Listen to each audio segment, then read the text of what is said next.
Our next guest is a columnist with the Guardian newspaper in the UK. Would you please welcome Owen Jones?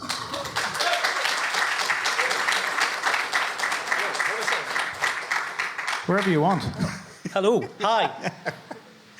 Hi, guys. Owen, thanks for coming. You were already in Dublin, yes, weren't you? You were on Virgin Media, and you had a bit of banter, as you'd say in England, with our former Justice Minister, Alan Shatter.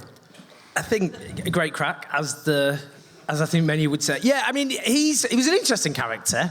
I didn't know who he was until I Googled him, which was. I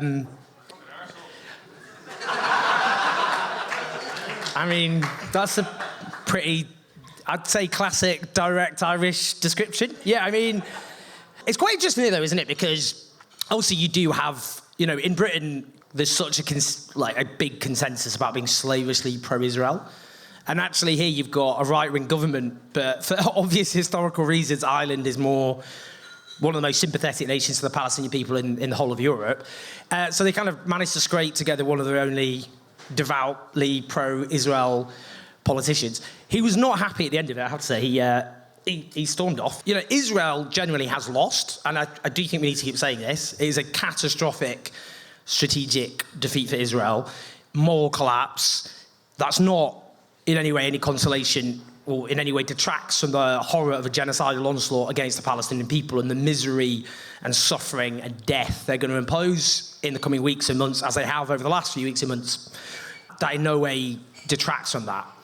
But I think pro-Israel politicians are flailing around desperately because they've lost public opinion.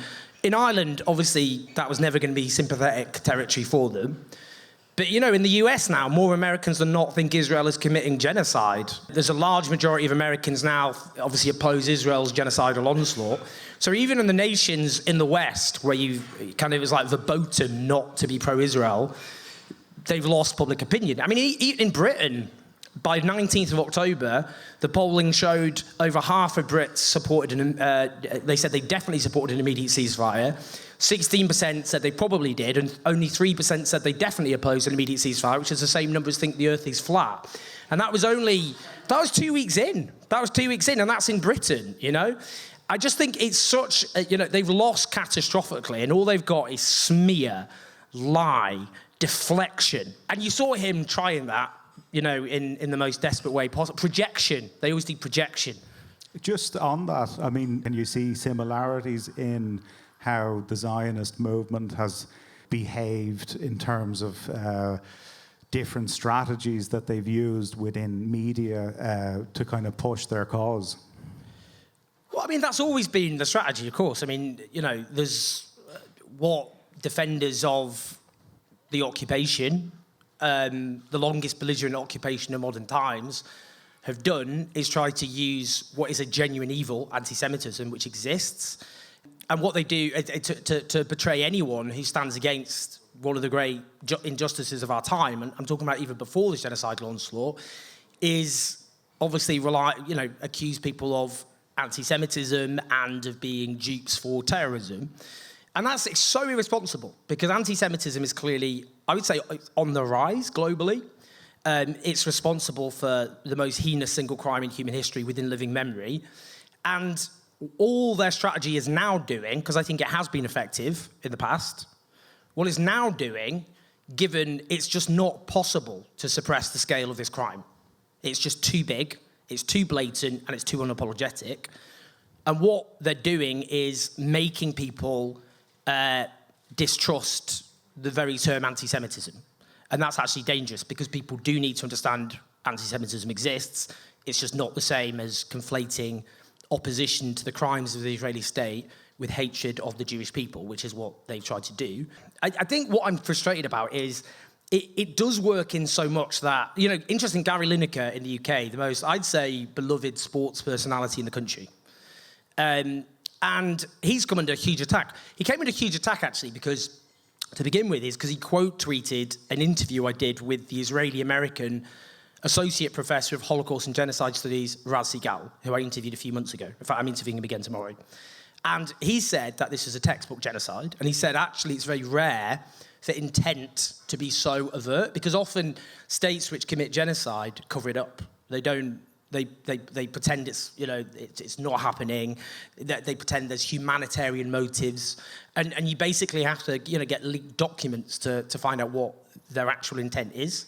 And the point he was making is actually, if you look at the statements of Israeli leaders and officials and generals and soldiers, it's so rare for overt genocidal rhetoric to be spoken. He shared a clip saying this is well worth your time, and then he got attacked across all newspapers with anonymous leaks suggesting Jewish staff members weren't comfortable working with him. And again, to repeat, he'd quote tweeted an interview with an Israeli-American associate professor of Holocaust and genocide studies. And I think the problem with that attack was a lot of people probably read those newspaper articles and thought, he probably knows what he's talking about. Because they had to quote, at first it was like, Gary Lineker, anti-Semitism storm. People are like, oh my God, what's he done? And then they read it's like, he quote tweeted an interview by an Israeli-American associate professor of Holocaust and genocide studies. It doesn't really work. You read that and go, what the hell are you talking about? But the reason I'm angry is actually he has spoken out, and that's good. And I would actually regard him as one of the few consistent, well-meaning liberals. Because liberals, so-called, are terrible at being liberals. The people who call themselves liberals, when it comes to just basic, theoretical, abstract liberal principles, are shit at being liberals. And if all Gary Lineker said, he did an interview with Mehdi Hassan, who I work with this new media project called Zetio, all he said in that interview, he's basically behaving as if anyone with a public platform would behave if they genuinely just regarded Palestinians as equal human beings.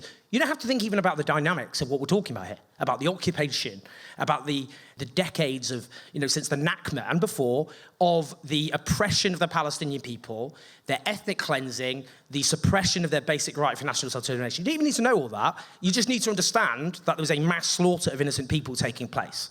And he just speaks from that place, basically, as a kind of well-meaning liberal. But there's so many public figures who know what's happening is wrong. They know actually it's diabolical, and they're scared to speak out. And they're scared because they think they'll be accused of being anti-Semitic or being a pawn of Hamas. And if they're pop stars or musicians, their managers are saying, don't go there, it will just damage you and damage your career. You've got nothing to gain from this. And you do get attacked. You do get your career menaced. I can speak from my own experience. It's not pleasant. But there's a genocide taking place, so you've got a responsibility if you've got a public platform to speak out when your own countries are directly complicit. So they do use these attacks and smears, and they're only currently successful in that, A, they make people stop believing in anti-Semitism, that's dangerous, and that there are enough cowardly public figures who are scared still of those attacks that they won't speak out during one of the great crimes of our time. And I tell you what's going to happen, in a few years' time, a lot of those people go, oh no, I opposed it, I spoke out, like fuck they did. And we can't let them get away with it. Because the people who... All I'd say is, you know what? Throughout history, the real people who allowed all the great horrors to happen are the silent people. There's always the deranged believers. And anyone who still supports what Israel is doing in Gaza now is, so far beyond the pale. They should just be regarded as apologists, like any other apologists for genocide in history, morally depraved people who should be driven from public life, and in some cases imprisoned for incitement to genocide, which was criminalised by the 1948 Genocide Convention, which was placed into law by multiple countries, including Ireland, as a criminal offence. But it's the silent who always allowed these crimes to happen. If the silent all spoke out, this would end immediately. If all the silent people in the United States with public platforms spoke out, this would end. And that's why I feel angry, because they're using the smears you get as an excuse, and it isn't an excuse. It just isn't an excuse. You've been quite vocal over the years in speaking out against anti-Semitism. Have you lost friends over the stance that you've taken? Maybe, friends that would conflate anti-Zionism and anti-Semitism as it cost you friends? Has it cost you work? My job is always, it's just like comes with the territory. It's like, how many times is my job going to get minutes this week? It's just, that firefighting comes with the territory on a whole range of fronts. This being one which has escalated since the 7th of October, and it hasn't, but again, I'm not a journalist in Gaza being blown up. When I speak to journalists in Gaza, I'm speaking at the moment with a guy called Nahed, who I interviewed a few months ago. We raised money to get him and his family out. He's looking after his kids and his brother's kids, his brother was killed by the Israeli state. We didn't get him out in time. He's now had to flee Rafah for first the ruins of Khan Yunis, which he said was like the end of the world film. What the point I'm making is you do, of course, it's important to make that point because we've gone through the biggest killing of journalists in recorded history in any conflict, and the attacks people like myself get, you do have to put it in that context. But more broadly, what I've actually found myself very educational over the years is in terms of actually in my circle, Jewish people and their experiences, and often those who have been so involved in the Palestine solidarity movement. I mean, it's so important to say that because throughout history, the left wouldn't exist without the contribution of Jewish people. One of the main reasons, often the Jewish people were attacked in the, anti-Semitic conspiracy theories. There's so many, and one of them was because of the disproportionate contribution of Jewish people to the left. The Nazis went on about the international Jewish Bolshevik conspiracy, and they pointed to the number of Jewish people involved, obviously in Bolshevism. Karl Marx, obviously, before that was a very good example, but everyone from Karl Marx to Rosa Luxemburg, Trotsky, the German and Russian left, Ukrainian left, we could go on. And, there's always been that contribution, and the Israeli state has kind of tried to snuff out that Jewish humanist tradition, but it hasn't succeeded. In the US, you see this kind of rising Jewish young left, which I think if I was Israeli, the Israeli state I'd be terrified about. Lots of Jewish people myself have actually gone on a journey, I would say as well. I mean, they've shifted because of what they've seen and experienced. But no, I don't think, even people, in my circles who oppose me would never think, even if they did agree, that I was driven by hatred of Jewish people. I don't think that's really surfaced. I was reading an article today that you wrote a number of years ago where you basically were calling for, people to, I suppose, look at the idea of leaving the European Union. Now, obviously, a lot has happened in the UK since then. You're already gone. Basically, what your argument, as I read it, was that we could look at leaving the European Union. You were calling it Lexit from a left point of view, and that there were left arguments for leaving the European Union. You then, I think, changed your mind on that, and you would have called yourself a Remainer. But I know now that you don't you don't support rerunning the referendum. No. But just in terms of the European Union's reaction to what's gone on in Gaza, to the genocide in Gaza, has it changed your views on the European Union and the European project? To be honest, my views on the European Union actually have just always remained pretty static. So I wrote an article, my only contribution to the English language is I coined the word Lexit. And then... Which I like. Yeah, I mean, and then there was a Lexit campaign set up, which I wasn't part of, but I gave them their name. So that was good. No, the point I made in that article, that was back in 2015. I went to Greece in January 2015 when Syriza came to power, and then obviously watched, like the rest of us, Syriza being crushed and the Greek people being crushed and the catastrophe that was unleashed against the people of Greece. Germany led the charge, but it was the EU collectively snuffed that out with devastating human consequences from which Greece has never recovered.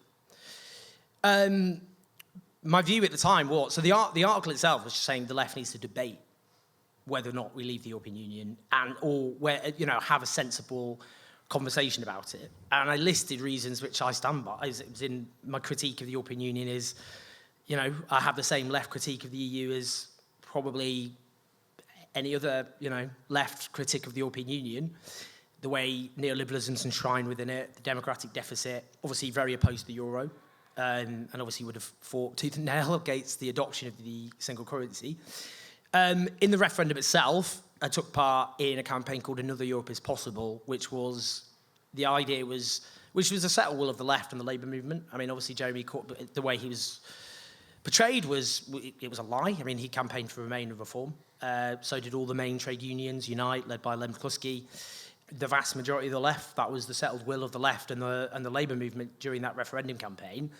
And I suppose the reason we took that view was, firstly, the argument that the Leave campaign and the reasons for it were driven by what was a carnival of reaction. It was about anti-migrant, race. It was just, it was a racist campaign. I would have loved to have the idea that you go around knocking on doors and the reason people wanted to leave the EU was about neoliberalism and about the treatment of Greece. It was just fictitious. It was overwhelmingly about opposition to freedom of movement. That's what the referendum campaign was de facto about. And I don't think it was plausible or realistic to shape it in another direction.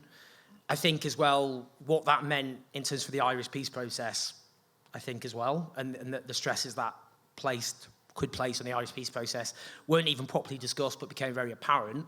And I also think the problem was what Brexit actually meant in practice, because the danger was you either ended up with a kind of hard Brexit, which was economically and socially damaging, or you ended up with a Brexit where you ended up having to have rules imposed upon you without having any democratic say.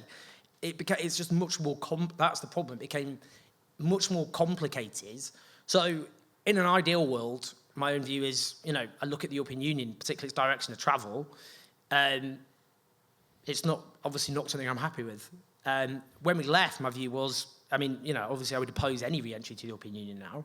It unleashed a culture war, which was very damaging, because the whole point about, and this is why I flinched when you said, saw yourself as a Remainer, because obviously what was so toxic about the culture war that it unleashed is culture wars are so toxic to the left and class politics.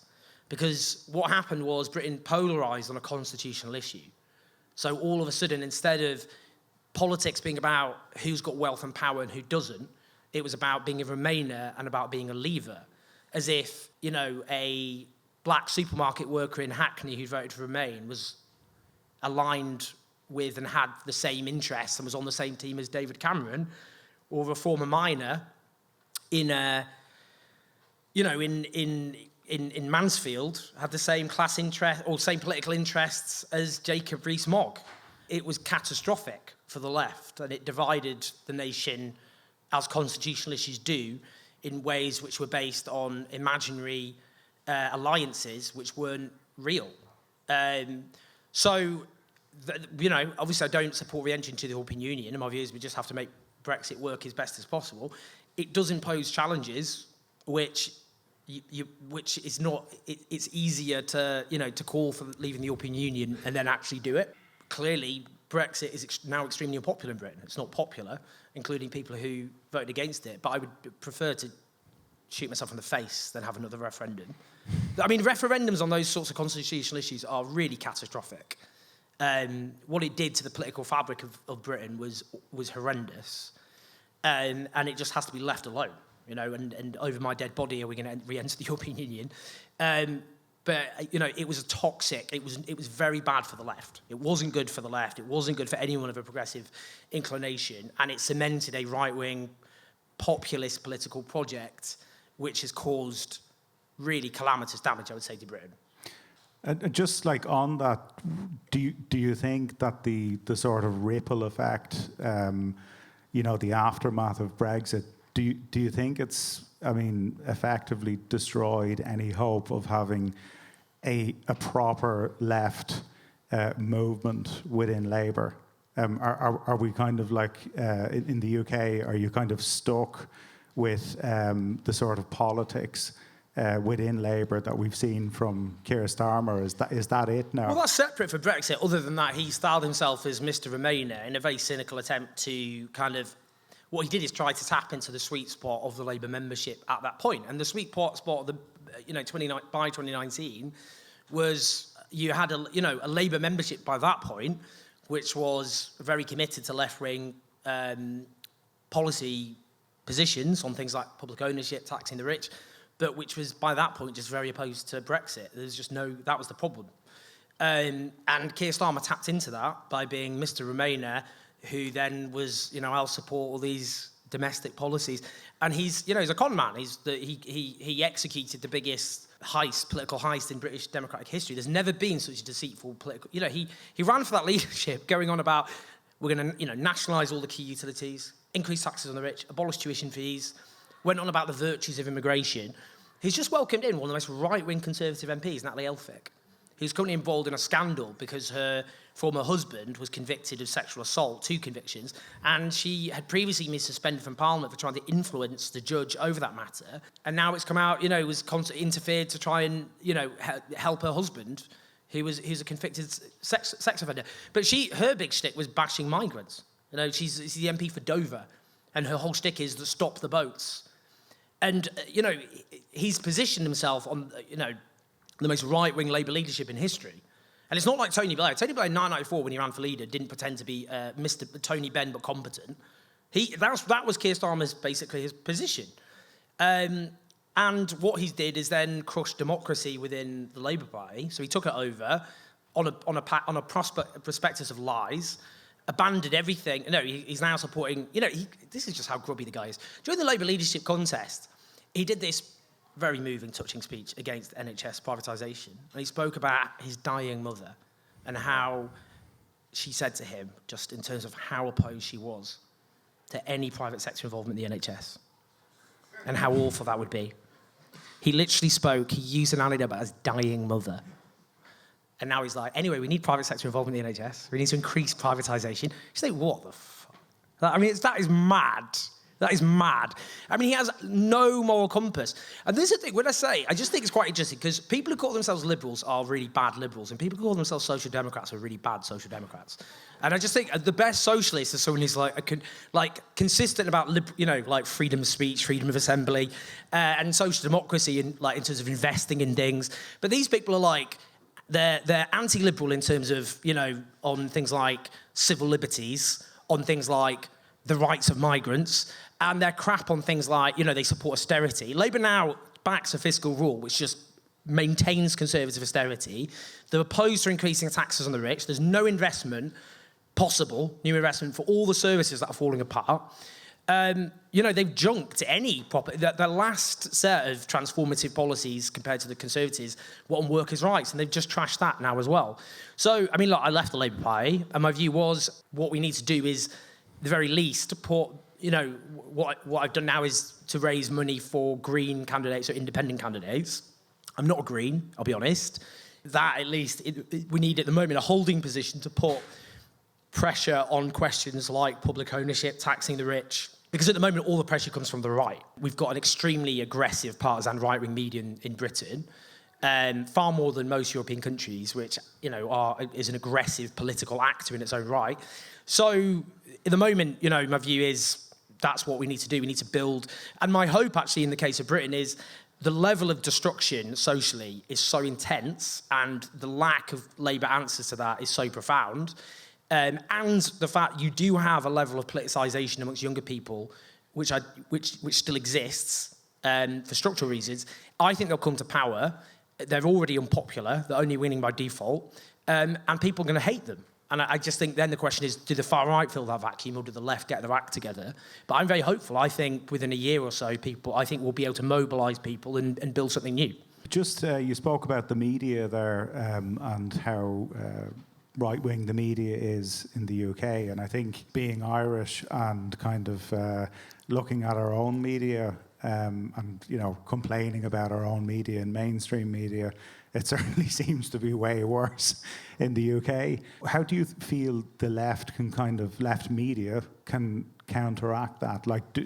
What are the solutions for left media when faced with this, monster of a right-wing media? Is the future in, independent media? How do you counteract I'm very optimistic. Do you know? I'm very optimistic about that, because if you look. Obviously, the Sun is the kind of classic totemic example of the aggressive right-wing media in Britain. The Daily Mail, obviously, as well, and then we've got the Telegraph, we've got the Express. And they are ludicrously right-wing, and what they do is they spend their time obviously whipping up bile and hatred against marginalised minorities to distract people from the real problems and the real villains. They demonise anyone who stands against that consensus. They viciously oppose policies which threaten the status quo. And then the likes of the BBC allow their coverage to be framed by the priorities of those media outlets. So the political conversation is dictated by those media outlets, and then the BBC their coverage is set by those newspapers. Their circulations collapse. I mean, if you look at The Sun, The Sun's readership is so much lower than it used to be. And the rise of the internet obviously has allowed alternative media outlets to rise. We've got, for example, Novara, who have flourished. Even my video channel now is my much bigger platform than my Guardian column. I get millions of people watching those videos each month. And partly, what's happened in Gaza has, I think, accelerated what was already an underlying trend, which was, what you can see in Gaza, and the point about Gaza is people have seen too much that they can't unsee. They have heard too much, they can't unhear. They have read too much, they can't unread. If you look in the United States, why is it that younger Americans are so much more opposed to what Israel is doing and so much more likely to say it's a genocide? Younger Americans overwhelmingly say it's a genocide compared to older Americans. It is partly because they're more innately progressive.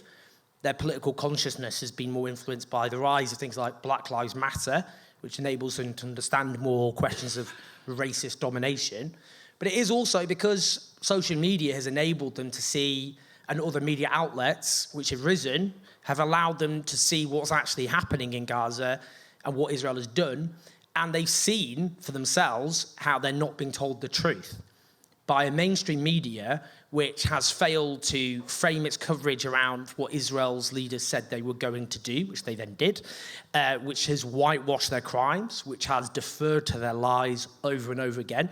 And people just look at that and they think it's ludicrous. And I think amongst younger people, this alone has been such a salutary experience because, scales have fallen from their eyes. They've seen it's self-evident that the media is not showing them the truth and reality of what is actually happening. So you can see that. That's why, my own video channel, Novara, that's why there's been such a rise and increase in people watching and subscribing and all the rest. But there's other in the US. Zetio, which I'm very honoured to be working with Mehdi Hassan on, he got fired from MSNBC, clearly because of his stance on Palestine. But then you look at MSNBC and the average viewing age is about 60, then younger people aren't engaging so much with those old media outlets. He set up this new media company, and it's obviously attracting huge numbers of people who want an alternative. So I think now it's much easier to do. It's still challenging. Obviously, if you don't have multi-billionaires behind you, then that's hard.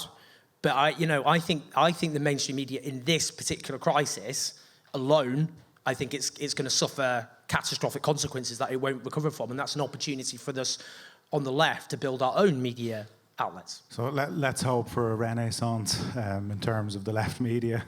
Owen, thanks very much for joining us. I think we're going to leave it there. Thanks very much, folks. Cheers. Thank you.